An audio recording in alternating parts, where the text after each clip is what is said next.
안녕하세요. 오늘은 시조 두 편 한번 볼 건데, 어떠한 시조를 볼 거냐? 즉, 탈로가라는 주제를 가진 시조 두 편을 볼 거예요. 즉, 탈로가라는 것은 늙음, 늙을 노자를 써서 늙음에 대해서 탄식을 한다라고 보시면 됩니다.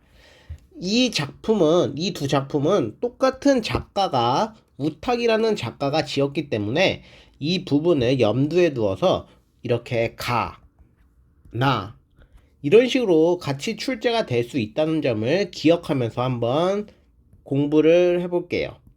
자, 그러면 먼저 첫 번째 시조부터 한번 살펴보겠습니다. 시조가 어렵지 않으니까 한번 같이 볼게요. 한 손에 막대 잡고 또 한 손에는 가시를 쥐고 늙는 길 가시로 막고 오는 백발을 막대로 치려고 하였더니 백발이 제가 먼저 알고 지름길로 오더라 라고 되어 있습니다. 자, 그러면 우리가 같이 한번 볼게요. 한 손에 우리가 이 주제가 탈로가라는 것을 기억을 하고 보시면 좋을 것 같아요. 한 손에 막대 잡고 또 한 손에 가시를 쥐고, 지금 이 화자가 한 손에는 막대기, 한 손에는 가시를 쥐고 막고 있는데 무엇을 막고 있죠? 그렇죠. 늙음을 막고 있죠. 즉, 이 두 시어는 늙음에 대한 저항이라고 볼 수 있어요. 여러분들도 늙는 거에 대해서 어떻게 생각할지 모르겠지만, 나이를 한 살, 두 살 먹다 보면 늙기가 싫어지거든요. 저도 마찬가지예요. 그래서 이렇게 막대를 잡고 가시를 쥐고 이렇게 늙음을 막고 있다라는 모습을 보이고 있죠. 늙는 길 가시로 막고 오는 백발 막대로 치려고 하였더니, 즉 여기서의 백발, 흰 머리, 쉽게 말하면 우리가 나이를 먹었다라는 것을 어떻게 할 수 있냐면, 흰머리가 많이 나왔다, 할머니 할아버지들이 흰머리가 많다, 이런 것을 통해서 늙음을 알 수 있죠. 그래서 이 백발도 늙음을 나타내는 상징적인 시어입니다. 자, 여기서는 또 늙는 길, 우리가 어릴 때부터 쭉 시간이 흐르면서 계속적으로 나이를 먹어가고 있는데, 그러한 늙음의 과정이라고 하면 더 좋을 것 같아요.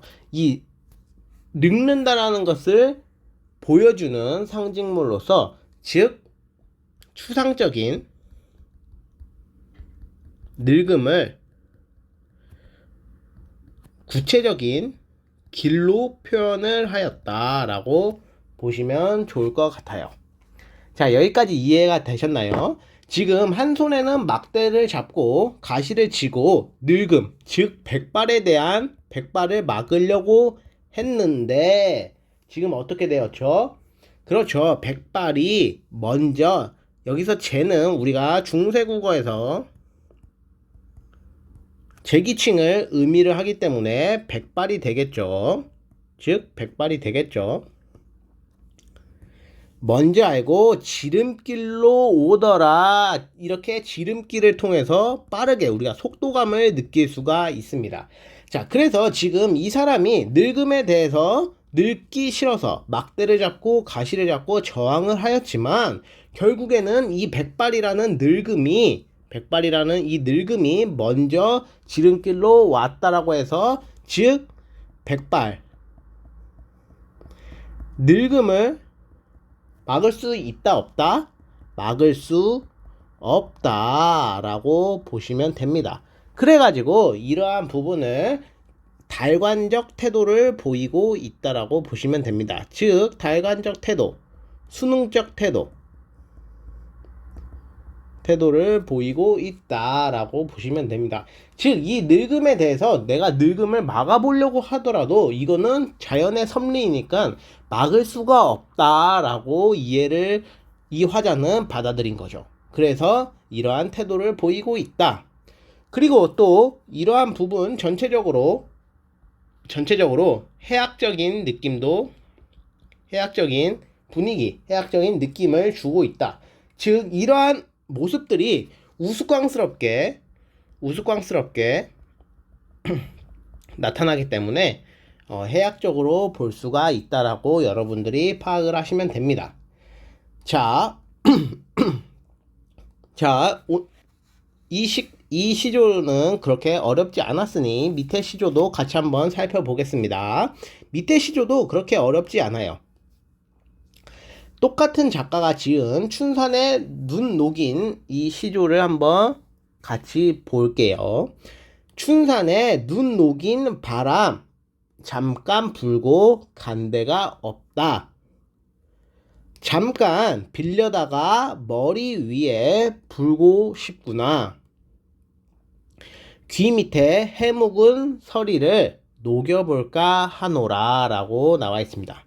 자, 우리가 이 탈로가라는 주제를 가졌을 때 이 봄이라는 것은 어떤 시절을 의미할까요? 늙은 시절일까요?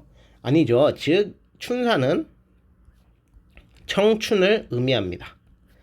청춘에 눈 녹인 바람이 어떤 속성을 가지고 있다? 눈을 녹이는 속성이 있습니다. 이런 눈 녹인 바람이 잠깐 불고 간 데가 없다. 그래서 이러한 전체적인 시구를 청춘이 지나갔다 라고도 해석이 되는데 여러분들이 이 부분은 앞뒤 맥락이나 주어진 물음에 고려해서 해석을 하시면 좋을 것 같아요. 그래서 잠깐 이 바람을 빌린다라고 보시면 됩니다. 바람을 빌려다가 머리 위에 불고자 한다. 왜냐면 바람이라는 것은 눈을 녹였기 때문에 이러한 요소들을 머리 위에 불고 싶다고 하는데 그 밑에 정확한 해답이 나옵니다.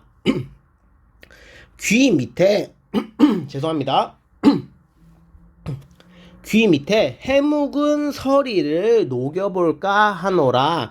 즉 여기서 이 해묵은 서리라는 것은 백발, 즉 늙음을 의미합니다. 이게 무슨 말이냐? 여러분들 머리카락이 있고 귀가 이렇게 있으면 사람의 귀가 이렇게 있다고 봅시다. 근데 이 귀에 밑에 이렇게 해묵은 서리라는 거는 하얀 색깔의 그런 뭐 눈이나 뭐 눈 알갱이, 얼음 약간 이렇게 인식을 하시면 되는데 이게 하얗게 서리를 묵었대요. 즉 그러면 우리가 이걸 생각을 해볼 때 즉 머리가 하얗다, 흰머리라고 우리가 파악을 할 수가 있죠. 그래서 이 바람이라는 것을 봤을 때 바람이 눈을 녹이는 속성이 있어요. 그러면 여기서도 바람이 불어가지고 이 흰머리를 녹인다. 흰머리를 녹인다라는 것은 즉 나도 다시 젊어지고 싶다라는 의미가 되겠죠. 자, 여기까지 이해가 되셨나요? 즉 여기서도 전체적으로 정리를 해보면 춘산, 즉 봄산에 눈을 녹이는 바람이 잠깐 불었는데 이 바람을 내 머리 위에 불고자 한다. 왜냐? 내 머리엔 흰 백발이 있기 때문에 이것을 바람을 빌려서 분다면 나도 다시 젊어지고 질 수 있을까? 이러한 느낌으로 젊어지고 싶은 의욕이 나타난다고 보시면 됩니다. 그래서 이러한 부분들이 다 비유적으로 잘 표현이 되었어요. 그래서 여기서도 비슷하게 앞작품과 비슷하게도 늙음에 대한 한탄이 나오면서도 결국에는 이런 인생에 대한 달관, 뭐 여유, 관조 이러한 자세가 나타나는데 이러한 부분은 사실상 좀 복합적으로 나타나니까 여러분들이 뭐 내신 같은 경우에서는 어떻게 선생님이 가르치는 그 방향에 대해서 조금 더 집중을 하시고 수능 같은 경우에는 이러한 장치들이 깔끔하게 나타날 거예요. 그러니까 이러한 부분들을 여러분들이 잘 파악을 하시면 좋을 것 같아요. 자, 이해가 되셨나요? 자, 그러면 우리가 전반적으로 이거를 어떻게 봐야 되는지 먼저 중요 포인트를 파란색으로 체크를 해볼게요. 먼저 첫 번째로는 이러한 막대, 가시, 백발, 뭐 바람, 해묵은 서리, 또 춘산도 되겠죠. 이러한 첫 번째 상징적 시어의 의미를 제대로 파악을 해 놓아야겠죠. 그래서 이러한 부분들이 어떤 식으로 출제가 될 수 있는지까지 고려를 해본다면, 잠시만요. 색깔을 한번 바꿔볼게요.